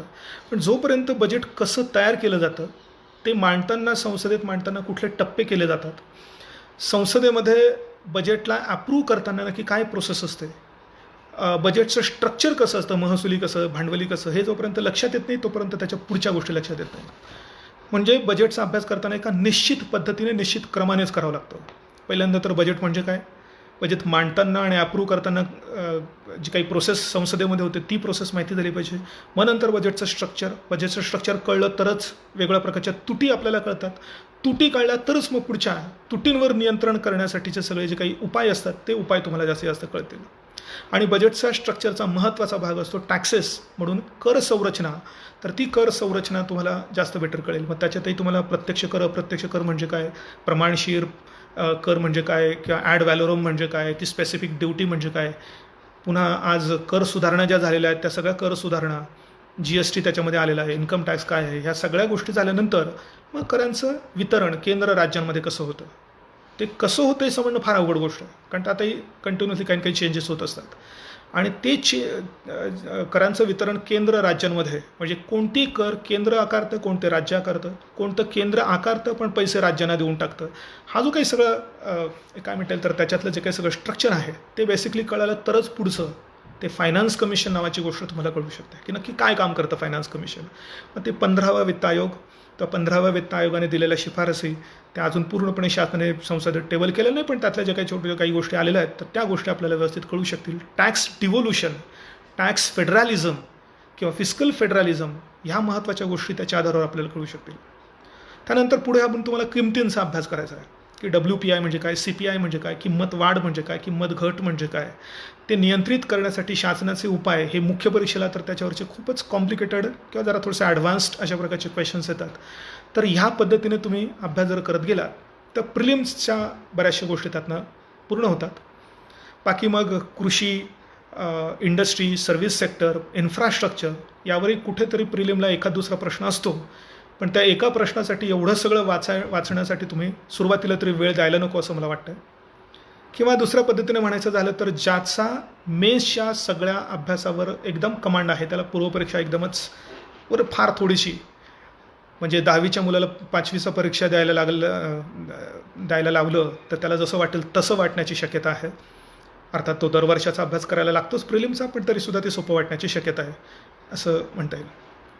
थोडंसं राज्यघटनेच्या दृष्टिकोनातून विचार करायचा म्हटला तर राज्यघटना हा एक अत्यंत, किंवा त्याच्या आधी मी आधी म्हटल्याप्रमाणे राज्यघटना हा एकमेव असा विषय आहे की त्याच्यावर जर समजा पूर्वपरीक्षेला 15 प्रश्न येणार असेल तर तुम्हाला 14 सहज सॉल्व्ह करता येऊ शकतील व्यवस्थितपणे अभ्यास आणि रिव्हिजन जर तुम्ही केलेली असेल तर. म्हणजे तेवढा पॉईंटपर्यंत, सॅच्युरेशन पॉईंटपर्यंत तुम्ही जाऊ शकता. कारण त्यात बराचसा सिलेबस हा म्हणजे नवीन घडणाऱ्या घटना दुरुस्त्यांशी रिलेटेड बऱ्याचशा गोष्टी सोडल्या तर बराचसा सिलेबस हा एक स्टॅटिक पोर्शन आहे. तो एकदा किंवा 2-3दा अभ्यास केल्यानंतर आपल्या देशाची घटनेचं स्ट्रक्चर आणि संरचना आपल्याला चांगली व्यवस्थित लक्षात येऊ शकते असं दिसेल तुम्हाला. तर त्यातही जास्तीत जास्त प्रश्न जनरली त्याच्या सुरुवातीचाच अभ्यास जो आहे घटना निर्मिती त्याच्याबद्दल तर खूपच प्रश्न आलेले आहेत पूर्वमुख्यला. त्यामुळे घटना कशी तयार झाली ते खूप तुम्हाला एकदम फार छान पद्धतीने तुम्हाला ते लक्षात ठेवायचं आहे. कारण आपण जेव्हा संविधान सभा स्थापन केली तेव्हा ब्रिटिशांचा कालावधी होता आणि त्यावेळी स्वातंत्र्य मिळण्याची कुठल्याही प्रकारची अजून शक्यता निर्माण झालेली नव्हती. त्यामुळे ब्रिटिशांच्या त्या कॅबिनेट मिशन प्लॅनच्या आधारावर निर्माण झालेली घटना, मग तिचं स्ट्रक्चर कसं संविधान सभा, मग तिचं स्ट्रक्चर कसं होतं, स्वातंत्र्य मिळाल्यानंतर त्याच्यामध्ये कसा बदल झाला, हे जर तुम्ही एकदम सिरियली 9 डिसेंबर 1946 पासून तर मार्च किंवा फेब्रुवारी 1952पर्यंत क्रमाने जर व्यवस्थित टप्पे लिहून काढले तर तुम्हाला ही सगळी प्रोसेस व्यवस्थित लक्षात येईल. त्यामुळे घटना निर्मिती कशी झाली हे खूप जास्तीत जास्त म्हणजे काय म्हटलं तो खूप फार मोठा इंटरेस्टिंग अभ्याससुद्धा आहे. त्याच्यानंतर तुम्ही प्रास्ताविकेचा अभ्यास करता. प्रास्ताविकेमध्ये आता अलीकडे कुठल्या प्रकारचा बदल झाला नाही, पण महाराष्ट्र शासनाने केलेला एक महत्त्वाचा निर्णय मात्र तुम्ही वाचला असेल तेव्हा की शाळेमध्ये म्हणजे 8वीपर्यंतच्या शाळेमध्ये सगळ्यांना प्रास्ताविका म्हणणं कंपल्सरी केलं. म्हणजे राष्ट्रगीताबरोबरच प्रास्ताविका मुलांना म्हणायला लावणार आहे. पुढच्या अकॅडमिक इयरपासून ते कदाचित सुरू होईल. तर हा एक बदल त्याच्यानुसार झालेला आहे. आणि त्याच्यानंतर तुमचा अभ्यास हा मुख्यतः घटनेच्या पार्ट्सनुसार पुढे जातो. मग पार्ट 1, 2, 3, 4 आणि 4A हे 5 पहिले भाग जे आहेत घटनेचे ते सलग तुम्हाला त्यांच्या आर्टिकलसहित तुम्हाला अभ्यास करायचे. आणि तशा पद्धतीने अभ्यास केला तर तो क्रमही तुम्हाला लक्षात येऊ शकतो. मग सुरुवातीला ते राज्यांमध्ये अलीकडचा बदल झाला आहे, तर खूप मोठा बदल झाला आहे. हे 370 कलम गेल्यामुळे आणि जम्मू काश्मीरचा विशेष राज्याचा दर्जा गेल्यामुळे आणि त्याचं रूपांतर 2 केंद्रशासित प्रदेशात करण्यात आल्यामुळे या राज्यांच्या संख्येत, केंद्रशासित प्रदेशांच्या संख्येत बदल झाला आहे. पुन्हा 2 केंद्रशासित प्रदेश एकत्र केले, दीव दमण दादरा नगर हवेली, त्याच्यामुळे ते एक संख्या अजून कमी झालेली आहे. तर अलीकडचा हा बदल तुम्हाला तो केला पाहिजे. एखादा प्रश्न निश्चितच अपेक्षित आहे या कलम 370 रिलेटेड. त्यामुळे 5 ऑगस्ट 2019 रोजी नक्की काय झालं, कोणते 4 प्रकारचे विधेयकं किंवा रेझोल्युशन्स मिळून विधेयकं आणि रेझोल्युशन्स संसदेत मांडण्यात आले पहिल्यांदा लोकसभेत, तर त्या गोष्टी तेवढ्याच इंटरेस्टिंग आहे. जम्मू काश्मीरच्या निर्मितीबद्दल, घटना निर्मितीचा अभ्यास करताना तुम्ही तो प्रकार अभ्यासतासुद्धा, आणि तेव्हापासून तर आतापर्यंतचा हा बराचसा बदल, तो एक इंटरेस्टिंग पार्ट आहे त्याच्याबद्दलचा. त्यानंतर भाग 2मध्ये नागरिकत्वाच्या बाबतीत अलीकडचा बदल म्हणायचा झाला तर तो नागरिकत्व कायदा 1955मधली 9वी सुधारणा 2019 साली झालेली. तर त्याच्यामुळे जो काही वादळ सगळं निर्माण झालं ते पेपरमध्ये मी भरपूर वाचलेलं आहे. पण नक्की तो CAA म्हणजे सिटिझनशिप अमेंडमेंट ॲक्ट 2019 नक्की त्याच्यामध्ये काय बदल करण्यात आलेला आहे अजून तो गेलेला नाही. कारण सर्वोच्च न्यायालयाने सुद्धा त्याच्याबद्दलच्या बऱ्याचशा याचिका फेटाळलेल्या आहेत. त्याच्यामुळे तो बदल असण्याची शक्यता आहे. त्यामुळे तो तुम्हाला व्यवस्थितपणे तुम्हाला त्याबद्दलही करायचं आहे. नागरिकत्व तसा बघितलं तुम्ही अवघड आहे. पूर्वपरीक्षेला नाही पण मुख्य परीक्षेला त्याच्यावरचे प्रश्न, काही प्रश्न तर असे आहेत की आणि किंवा या 2 शब्दांमध्ये बदल करून सुद्धा ते स्टेटमेंट त्याने चुकीचं, म्हणजे ज्या ठिकाणी आणि पाहिजे त्याच्या जागी फक्त किंवा हा शब्द टाकला आणि त्याच्यामुळे विधान चुकीचं ठरलं, अशा प्रकारचे प्रश्न आलेले. त्यामुळे तो एक महत्त्वाचा तो पॉईंट तुम्हाला बघायचा आहे. नंतर येतो भाग 3 मूलभूत हक्क. याच्या बाबतीत नेहमी रेग्युलरली काही गोष्टी घडत असतात. अलीकडे 103वी घटना दुरुस्ती झाली. त्या 3च्या घटना दुरुस्तीच्या 15(6) आणि 16(6) हे उपकलमं त्याच्यामध्ये टाकण्यात आली आणि आर्थिकदृष्ट्या दुर्बल घटक यांना आरक्षणाबद्दलची एक तरतूद त्याच्यामध्ये करण्यात आली. आतापर्यंतच्या 15(5) आणि 16(5) तरतूद होती ती सामाजिक शैक्षणिकदृष्ट्या मागासवर्ग, पण त्याचबरोबर आर्थिकदृष्ट्या मागासवर्गांना पण आरक्षण देण्यात यावं यासाठी ही घटना दुरुस्ती करण्यात आली. तुम्ही जर काल पेपरमध्ये वाचलं असेल तर कालच सुप्रीम कोर्टाने एक आदेश दिला किंवा एक निर्णय दिला की right to reservation is not a fundamental right.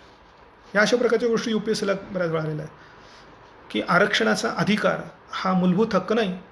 मग आपण तर वाचत असताना आरक्षण दिलं जाऊ शकतं असं त्याच्यामध्ये वाचतो कलम 15 आणि 16 आणि मग तो मूलभूत हक्क कसा काय नाही.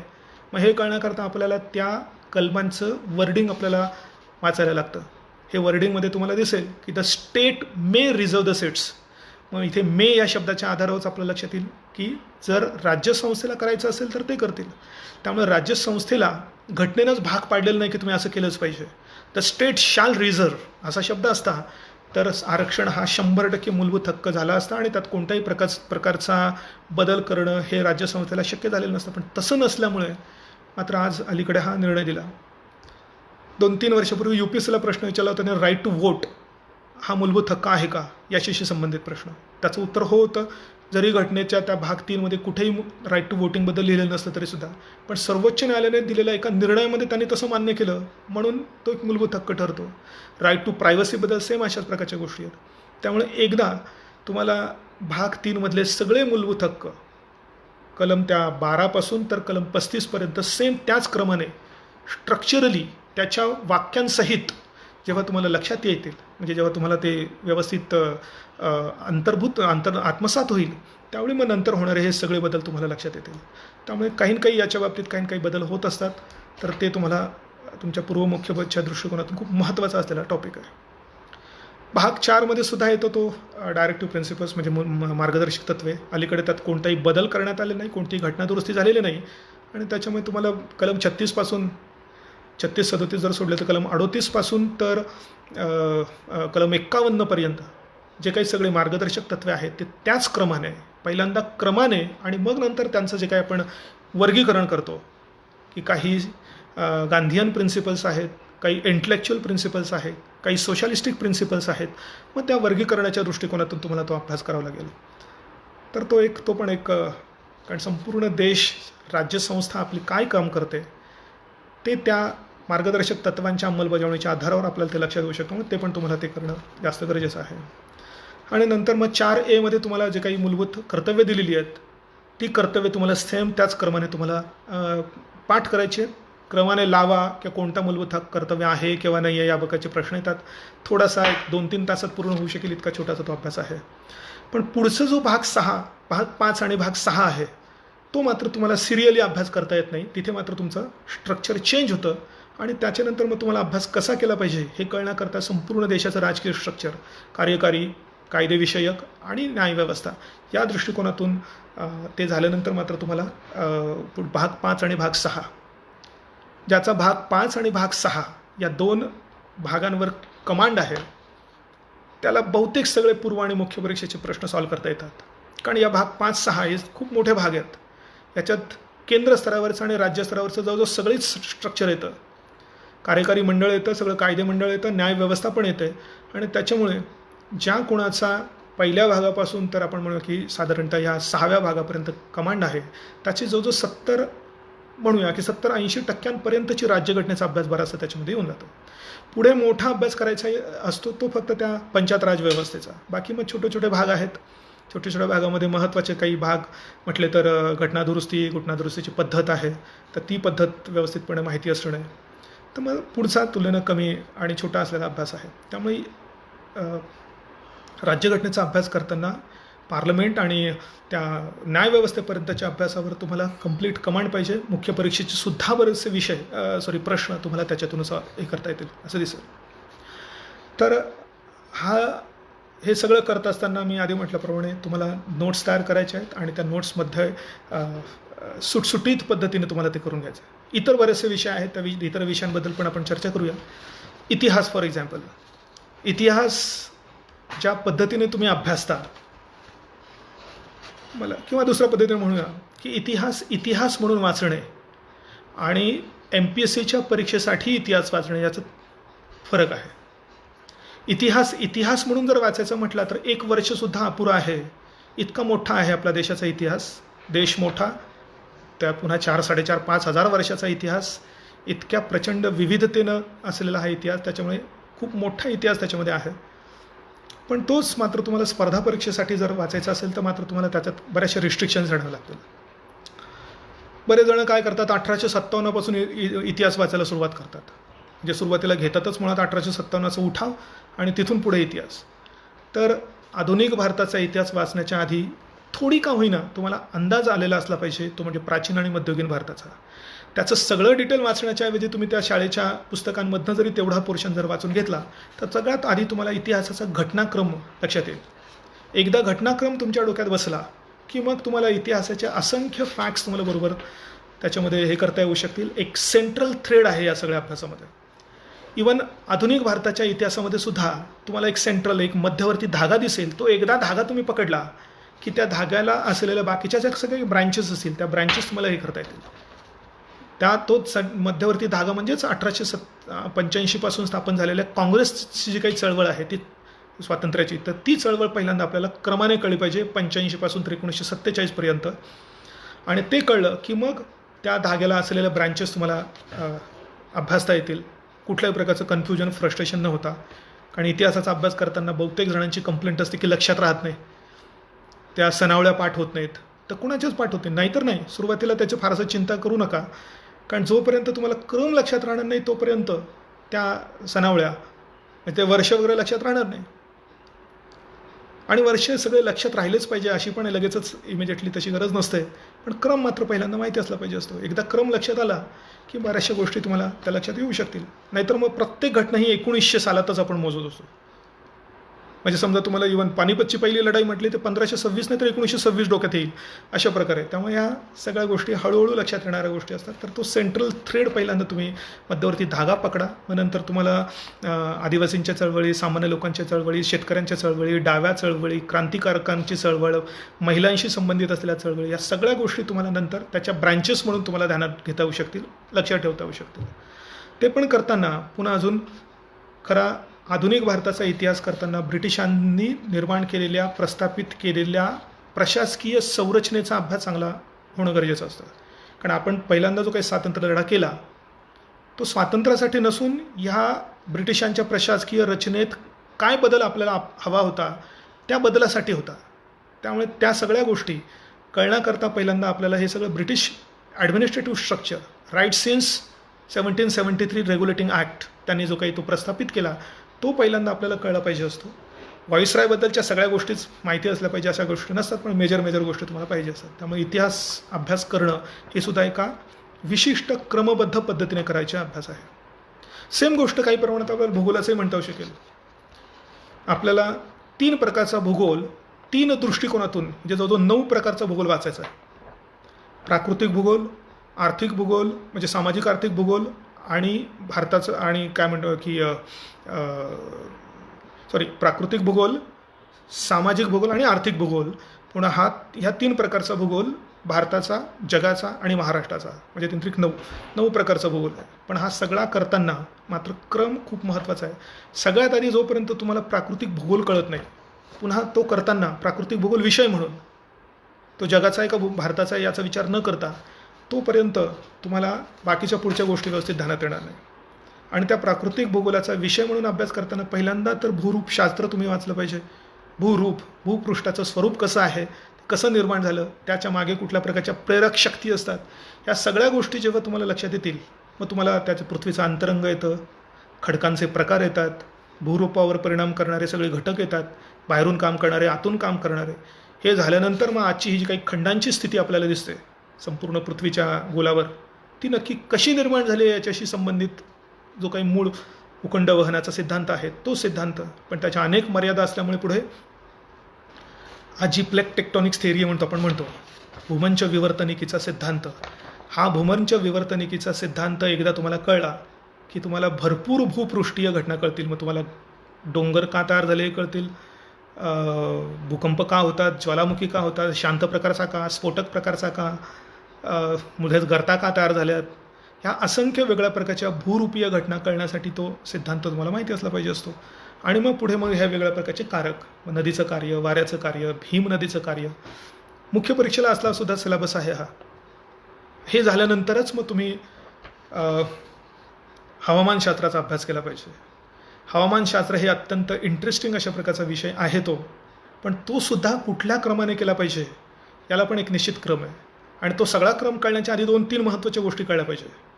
हे अक्षरवृत्त, रेखावृत्ताची रचना ती कळल्याशिवाय आणि पृथ्वीचं परिभ्रमण आणि काय म्हणतो आपण रोटेशन आणि रेव्होल्युशन कळल्याशिवाय आपल्याला भासमान भ्रमण कळत नाही सूर्याचं, आणि ते कळलं नाही तर पुढच्या कित्येक गोष्टी कळत नाही. सूर्य दररोज डोक्यावर येतो, आपल्या माथ्यावर येतो, पण माथ्यावर येणाऱ्या सूर्याची किरणं दररोज लंबरूप पडत नाहीत. आणि दररोज लंबरूप पडणाऱ्या या किरणांची जी काही मुवमेंट आहे कर्कवृत्तापासून तर मकरवृत्ता दरम्यान, तर ही मुवमेंट कळल्याशिवाय तुम्हाला सूर्याचं भासमान भ्रमण कळणार नाही आणि त्याच्या आधारावर म्हणजे काही वारे निर्माण होतात किंवा या सगळ्या गोष्टी कळणार नाही. त्यामुळे त्याला सुद्धा एक निश्चित क्रम आहे. सगळ्यात आधी वातावरणाची रचना आणि संरचना कंपोजिशन ते अभ्यास करा. ते झाल्यानंतर तुम्हाला भूपृष्ठावर तापमानाचं वितरण कसं आहे असमान ते कळलं पाहिजे. तापमानामुळे वारे निर्माण होतात, मग वाऱ्याचं वितरण कळलं तर मग पुढे मोठ्या वायुराशी एकत्र आल्यामुळे मग पुढे वायुराशींचा अभ्यास, वायुराशी एकत्र आल्यामुळे आघाड्या तयार होतात आणि आघाडी एकदा फिरली की त्याच्यामुळे हे आवर्त तयार होतात. त्या आवर्तांचे पुन्हा 2 प्रकार, तिकडे येतात ते समशीतोष्ण कटिबंधीय आणि आपल्याकडे येतात ते निसर्गासारखे परवा आलेल्या ते उष्ण कटिबंधीय आवर्त. पुन्हा आपण त्याला आवर्त म्हणतो, पण त्याचे अनेक प्रकार आहेत पुन्हा अजून त्यांच्या इंटेन्सिटीनुसार. अदरवाईज अरबी समुद्रामध्ये एवढे कधीच वादळं येत नाहीत, मग ते अरबी समुद्रात काय येत नाही, निर्माण झालेले जातात कुठे, मग त्यांची दिशा कशी असते काय, ह्या गोष्टी तुम्ही ह्या क्रमाने अभ्यास केल्यानंतर इतक्या व्यवस्थितपणे तुमच्या डोक्यात बसतील की तुम्हाला आपल्याला की त्याच्याबद्दलचे सगळे प्रश्न व्यवस्थितपणे सॉल्व्ह करता येतील किंवा नवीन कोणताही टॉपिक ॲड करता येईल. आणि हे झाल्यानंतर मग त्या हवामानशास्त्रातल्या आयसोलेटेड टॉपिक्स येतात, लाईक जेट स्ट्रीम्स, वाऱ्यांमध्येच तुम्ही मान्सूनचाही अभ्यास केलेला असू शकतो. तर ह्या सगळ्या गोष्टी आहेत. त्यानंतर भूरूपशास्त्रातला सागरशास्त्र हा प्रकार हा अजून एक महत्त्वाचा टॉपिक आहे, पण आपल्या सिलेबसमध्ये फारसा कुठे तो मेन्शन न केल्यामुळे तुम्हाला तो एक जुजबी त्याची वरवरची माहिती असते तरीसुद्धा तुमच्या परीक्षेला चालणार आहे.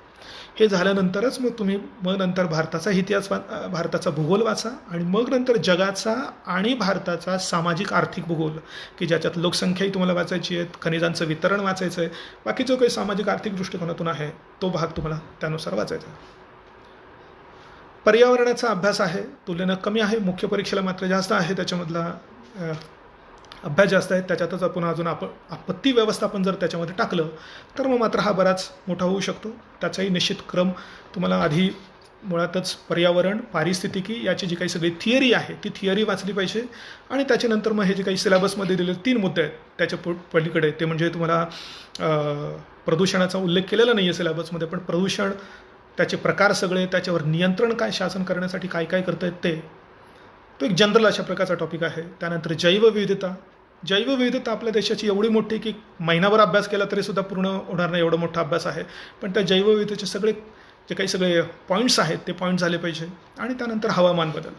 हा हवामान बदल, त्याची हवामान बदलाची संपूर्ण जगाला जाणीव कधी झाली तिथपासून इतिहास माहिती असणं गरजेचं आहे. त्या जाणीवेपासून 1772च्या त्या जाणीवेपासून, स्टॉकहोम परिषदेपासून तर आज सध्या किंवा 2020 20च्या एंडपासून लागू होणारा जो काही पॅरिस करार होणार होता, ज्याचा आज तर काही शक्यता दिसत नाही आहे, तर त्या पॅरिस करारापर्यंत हा जो काही क्रम आहे एकदा तो जर तुम्हाला व्यवस्थित कळला तर मग तुम्हाला हवामान बदल आणि त्याच्याशी संबंधित सगळे राष्ट्रीय, आंतरराष्ट्रीय सगळे प्रयत्न तुम्हाला व्यवस्थित लक्षात येतील. आणि अजून एक मोठा टॉपिक आहे तो म्हणजे सामान्य विज्ञान, फिजिक्स, केमिस्ट्री, बायोलॉजी. पण येताना प्रश्न येतात मात्र टेक्नॉलॉजीचे सुद्धा. म्हणून फिजिक्स, केमिस्ट्री, बायोलॉजी आणि टेक्नॉलॉजी असा हा 4 गोष्टींचा अभ्यास आहे.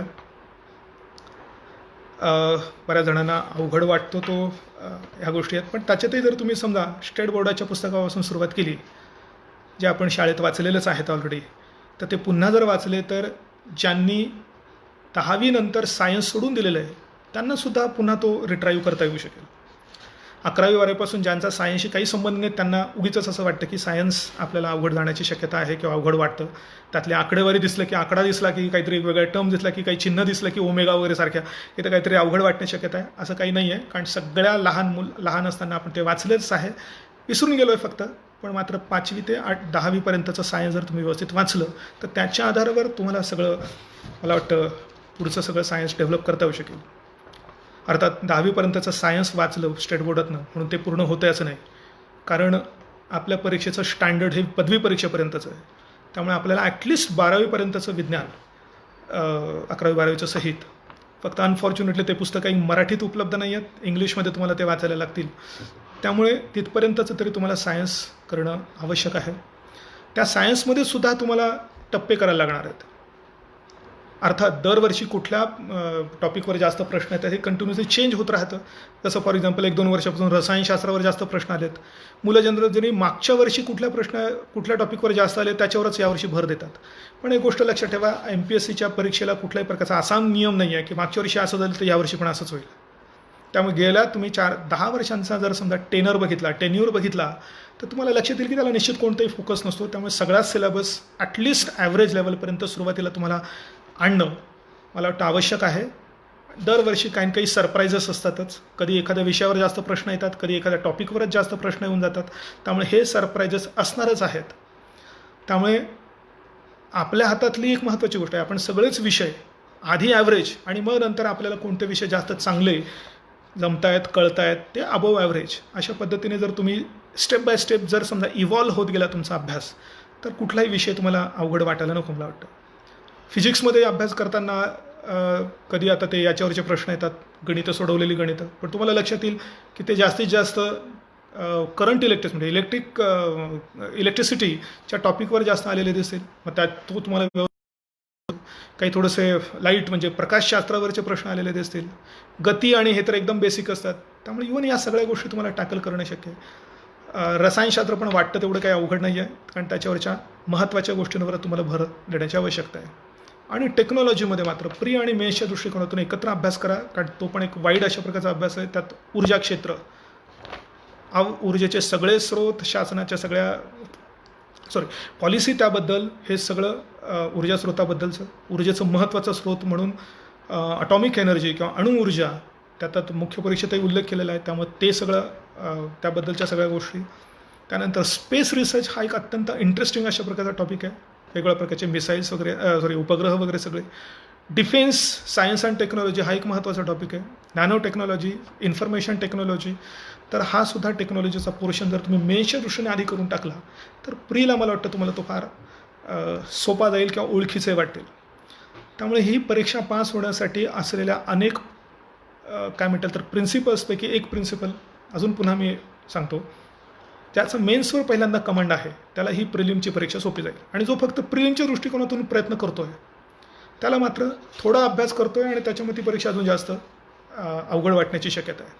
त्यामुळे हा आपल्याला वेळ मिळालेला आहे, त्या वेळेचा जास्तीत जास्त जर तुम्ही वापर करून घेतला तर मला वाटतं तुम्हाला मेन्सच्या दृष्टीने बराचसा प्रिपरेशन करता येऊ शकेल की जेणेकरून तुम्हाला सोपी जाऊ शकेल.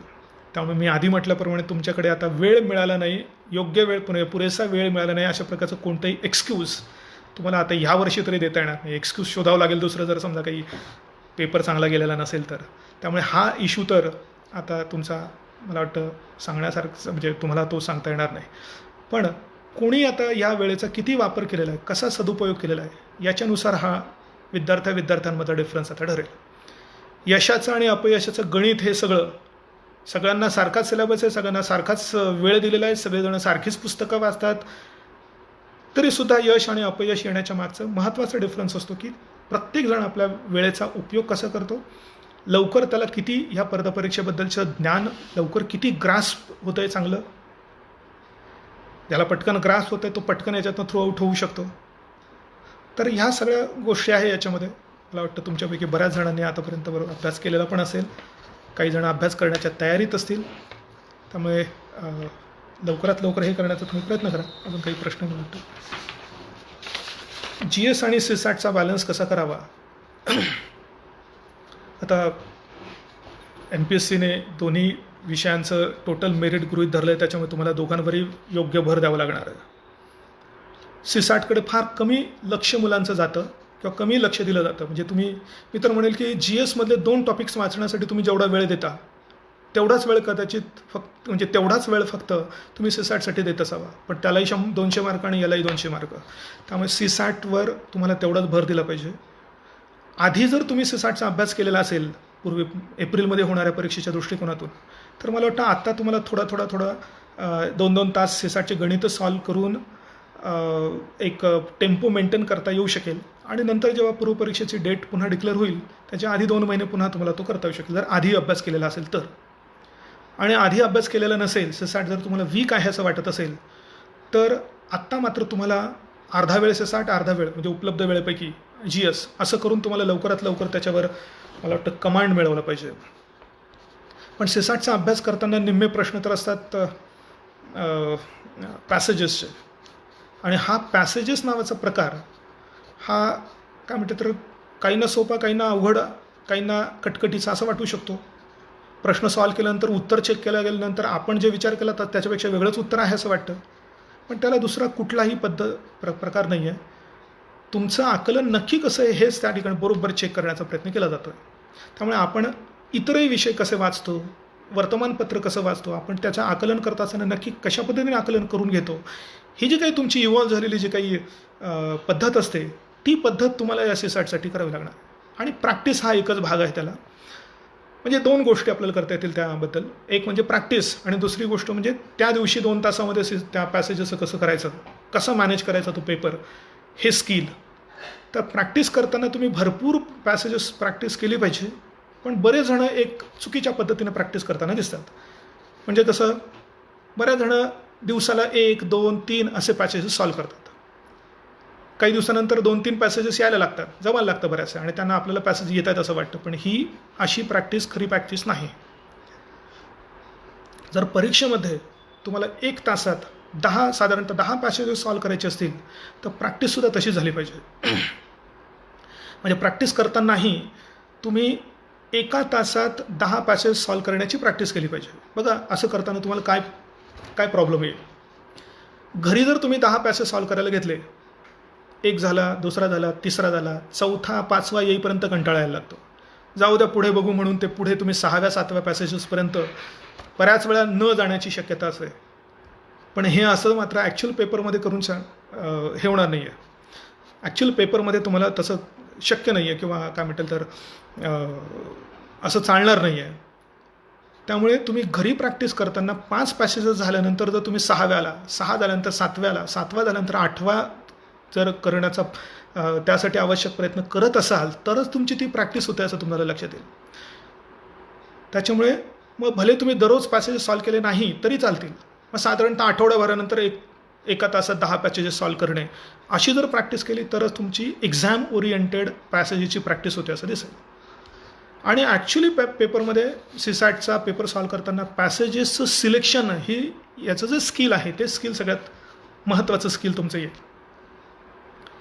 काही पॅसेज मोठे असतात, काही छोटे असतात, काही मोठ्या पॅसेजेसवर संख्या कमी असते प्रश्नांची. काही पॅसेज वाचल्या पहिल्या पॅराग्राफमध्येच कळतं की हे काय आपल्याला जमण्यासारखं नाही आहे. काही फिलॉसॉफिकल असतात, काही जीवनाबद्दल असतात. जीवनाची फिलॉसॉफी आजपर्यंत आपल्याला माहिती पण नसते, कधी विचारही केलेला नसतो आणि त्याच्यावर गहन विचार करणारा पॅसेज आपल्यासमोर ठेवलेला असतो. मग आता त्याच्यावर वेळ घालवायचा का? त्यामुळे पॅसेजेसचं सिलेक्शन हा खूप मोठा काय म्हणतात तर एक आर्ट अशा प्रकारची आहे असं आपल्याला म्हणता येईल. साधा रूल तुम्हाला त्याबद्दल लावता येऊ शकेल की पॅसेजचा पहिला पॅराग्राफ किंवा पहिले काही लाईन्स वाचल्यानंतर 5 सेकंदात ठरलं पाहिजे की आत्ताच ह्या पॅसेजवर वेळ घालवणं गरजेचं आहे का सगळ्यात शेवटी आपल्याला तो ठेवला पाहिजे किंवा नंतरच्या सेकंड राऊंडसाठी ठेवला पाहिजे. कारण इतर वेळेस असं होतं की आपण एक पॅसेज सॉल्व करण्याचा प्रयत्न करतो आणि वेळ आपल्याला पुरत नाहीत, 2 पॅसेजेस राहून जातात आणि राहून गेलेले 2 पॅसेज सोपे होते असं नंतर पेपर संपल्यानंतर कळतं. तर जर पॅसेज राहून जाणार असेल तर तो असाच राहिला पाहिजे जो तुम्हाला मुळातच येत नव्हता आणि ज्याच्यावर वेळ घालवला असता तर नुसताच वेळ गेला असता आणि काही आलं नसतं. असंच पॅसेज राहिले तर हरकत नाही. 1-2 पॅसेज जनरली कोणाचे राहून जातात, न राहिलेले जास्तीत जास्त योग्य, पण राहिलेला असेल तर तो न येणारा पॅसेज राहिला. तर हे जे काही स्किल आहे हे तुम्हाला क्वेश्चन पेपर सॉल्व करणं किंवा जेव्हा तुम्ही पॅसेजेस सॉल्व करता त्यावेळी बरोबर तुम्हाला हे काय म्हणतात तर एक टेक्निक तुम्हाला त्याचं प्राप्त करता येऊ शकेल असं मला वाटतं. तर या दृष्टिकोनातून दोन्ही गोष्टी तुम्हाला करायच्या आहेत. आवश्यक तेवढा स्कोर बिल्टअप व्हायचा असेल तर तुम्हाला व्यवस्थित ज्याला आपण हे म्हणतो इंटेलेक्च्युअल म्हणजे इंटेलिजंट गेसवर्क म्हणतो, तर ते गेसवर्कही तुम्हाला करण्याची आवश्यकता असते. म्हणजे अभ्यास करणं हा जेवढा महत्त्वाचा भाग आहे तेवढा त्या 2 तासामध्ये पेपर सॉल्व करताना तो कसा सॉल्व केला पाहिजे हे तितकंच महत्त्वाचं आहे. आणि बऱ्याच वेळा आपलं त्याच्याकडे दुर्लक्ष होतं. आपण टेस्ट सिरीज देतो, पण टेस्ट सिरीज दिल्यानंतर ॲनालिसिस करत नाही.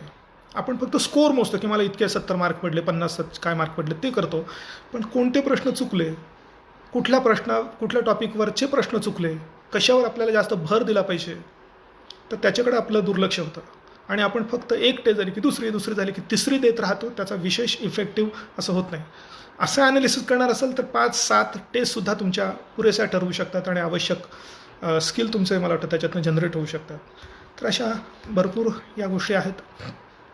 आपण लवकरात लवकर ही कामना करूया की हे सगळं कोरोनाचं हे जे काही संकट आहे ते लवकरात लवकर नष्ट होईल आणि लवकरात लवकर सगळं जीवन सुरळीत होईल.